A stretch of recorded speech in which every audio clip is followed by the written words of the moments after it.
Political party से associated है। 2022 में उनकी माँ ने विधानसभा का चुनाव लड़ा हुआ है उन्नाव से। ये सब चीजें वो नहीं बताएंगे क्योंकि वो सब चीजें उनके नैरेटिव को सूट नहीं करता। हम भी 2 बेटियां हैं, 8 साल से ड्यू प्रोसेस, मतलब हम कभी धरना देने नहीं बैठे, हम कुछ नहीं किया, हम ड्यू प्रोसेस पे विश्वास रख के, और आज भी हमें पूरा विश्वास है कि अंत में, क्योंकि हमारा केस इतना स्ट्रांग है, अंत में हमारी जीत होगी।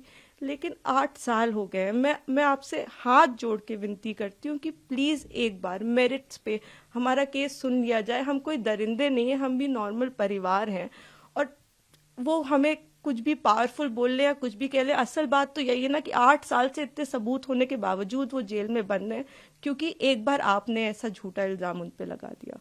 इस केस में इन्होंने स्टेटमेंट्स तो अपने बहुत सारे बदले ही हैं, जो कि आप अगर मुझसे कहेंगे तो मैं आपको डिटेल में प्रोवाइड कर दूंगी।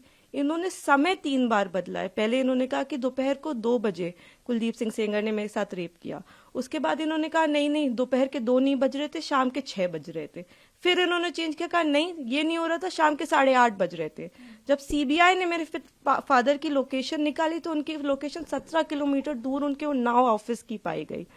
सीबीआई ने दूसरे केस में सीबीआई ने जानबूझ के हमें चार्जशीट किया, और उसके बाद जब दूसरे केस में चार्जशीट लगाई तो हमें पता लगा कि हमने जब वो सीडीआर देखे तो हमें पता लगा कि ये तो उस वक्त पे फोन पे बात कर रही थी। तो सीबीआई ने भी जानबूझ के, आई डोंट नो किस प्रेशर में आके, सारे इंस्टीट्यूशंस, लेकिन सीबीआई ने प्रेशर में आके हम पे इनके कहने पे चार्जशीट लगाई। मैं देखिए किसी पे इल्जाम नहीं लगा रही, मैं बस ये कह रही हूँ कि अभी भी ये सारे तथ्य हमारी अपील में मौजूद है। हमारे पास इनका एक रिकॉर्ड है।